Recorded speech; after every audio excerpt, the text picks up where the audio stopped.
Bonjour à tous, aujourd'hui exercice intéressant pour débuter sur les congruences avec le nombre A égale à 877 plus 59 puissance 43 et on souhaite déterminer le reste de la division euclidienne de A par 7. Donc c'est très découpé, donc première question, hein. Chaque question va servir en fait pour aboutir au résultat. Donc on va justifier tout d'abord deux congruences. Pour montrer que des nombres sont congrus modulo 7, eh bien la définition. Deux méthodes, donc d'abord avec la définition, on dit que A est congru à B modulo n, quand A et B ont le même reste par la division euclidienne par n. Donc ici, je peux faire la division de 59 par 7. Donc pour faire une division, je cherche le multiple de 7 le plus proche avant 59. Donc c'est 56, 7 fois 8, 56, donc ça fait 7 fois 8 plus 3. Donc ici, vous voyez que le reste ici est 3. Le reste doit être un nombre entre 0 et 6 quand on divise par 7. Et si je prends 3, eh bien, c'est déjà le reste parce que ça fait 7 fois 0 plus 3.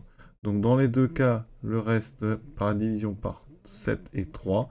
Donc d'après la définition, 59 est congru à 3 modulo 7. Alors on peut aussi, et c'est souvent, je dis parfois, mais très souvent plus pratique, utiliser une propriété qui évite de faire deux divisions euclidiennes. Cette propriété, c'est la suivante. A est congru à B modulo n, eh bien ça équivaut au fait que n divise A moins B. C'est-à-dire qu'ici, je vais regarder 59 moins 3. 59 moins 3, ça fait 56. Je divise par 7, ça fait 7 fois 8. Donc vous voyez qu'on a terminé parce que 7 divise donc 59 moins 3.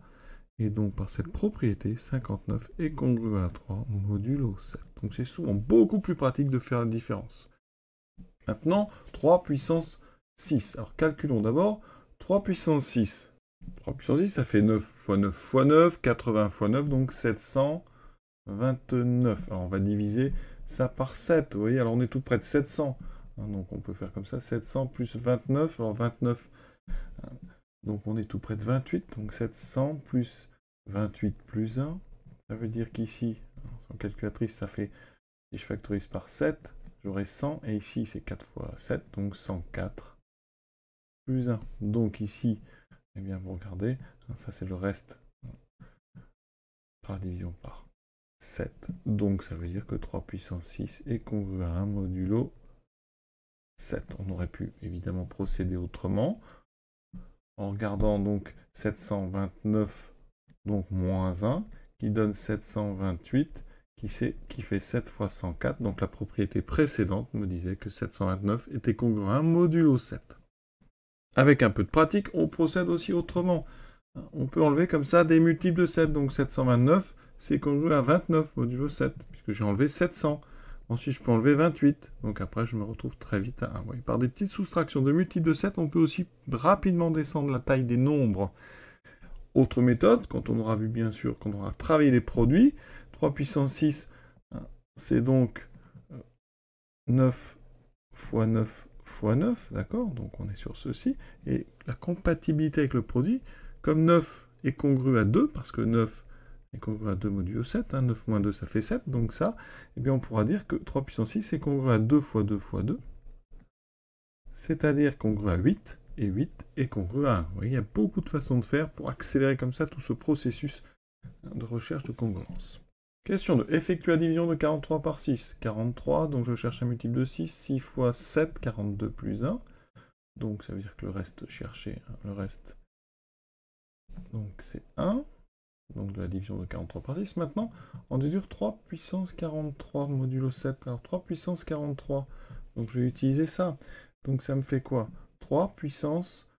Alors ici, alors pour l'instant je vais rester sur les égalités classiques. On va manipuler. Donc j'ai ceci. Donc les puissances me permettent de dire que ça fait 3 exposant 6 fois 7 fois 3 puissance 5, mais 3 puissance 1 vaut 3, vous voyez. Et là, je vais essayer de faire apparaître un 3 puissance 6. Pourquoi? Parce qu'on m'a fait calculer tout à l'heure 3 puissance 6 modulo 7, d'accord? Donc je vais faire apparaître 3 puissance 6. Et là, une autre propriété des puissances, c'est que 3 puissance 6 fois 7, ça fait 3 puissance 6 à la puissance 7 fois 3, d'accord? Et là, on a pas mal de choses à dire. Donc on a 3 puissance 6 qui est congru à 1 modulo 7, donc passage aux puissances, il y a une propriété qui dit que dans ce cas-là, 3 puissance 7 va être congru à 1 puissance 7 modulo 7. C'est très important, c'est la compatibilité par le produit en fait. Et donc comme 1 puissance 7 vaut 1, on a donc montré que 3 puissance 6 puissance 7, donc 3 puissance 6 fois 7 est congru à 1 modulo 7. Donc, 3 puissance 43 est congru à 3 puissance 6 fois 7 fois 3 modulo 7. Mais on vient de montrer que 3 puissance 6 fois 7, c'est congru à 1, donc ici, 3 puissance 43 est donc congru à 1 fois 3 modulo 7. Et donc 3 puissance 43 est congru à 3 modulo 7. Vous voyez, il y a beaucoup de petites astuces à chaque fois. Et donc, il va falloir bien les maîtriser. C'est l'entraînement qui fera que vous serez assez à l'aise avec ces notions. Et donc, dernière question, on a fait le plus dur. Hein. Quel est le reste? Cherchez. Alors, on va regarder. Donc, 877 plus 59 puissance 43 est congru à quoi? Alors déjà, il faut regarder 877 et il faut regarder 59 puissance 43. Alors, d'après la première propriété, je peux remplacer ici le 59 par 3 puissance 43. D'accord? Modulo 7. Pourquoi? Ben, on a vu, hein, 59 est congru à 3 modulo 7, donc passage à la puissance. 59 puissance 43 est congru à 3 puissance 43. 3 puissance 43, on vient de dire que c'est égal à 3. Donc là, ici, cette somme-là, elle est congrue à 877 plus 3 modulo 7. Non? Il va falloir regarder 877 modulo 7. Donc comme je l'ai dit tout à l'heure, on peut descendre assez facilement. 877, par exemple, je peux enlever 700. Donc 877, c'est congru modulo 7 à 177, puisque j'ai enlevé 700. Maintenant, je peux enlever encore, par exemple, 140. C'est un multiple de 7, donc il va me rester 140. Il me restera 37. Donc 37, je peux encore enlever 35, qui est un multiple de 7. Il me restera 2 modulo 7. Donc 877, c'était congru à 2 modulo 7. Donc ici, par addition, ça sera congru à 2 plus 3 modulo 7. Donc, le nombre A est congru à 5 modulo 7. Donc, ça veut dire quoi? Il existe un nombre K appartenant à Z, tel que A s'écrit, donc A égale 5 plus un multiple de 7, K fois 7. Et ça, eh bien regardez si j'écris 7 fois K plus 5, c'est exactement une division euclidienne. Le nombre 5 est bien positif, il est donc entre 0 et 6, c'est donc le reste. Ça veut dire que le reste cherché est donc 5.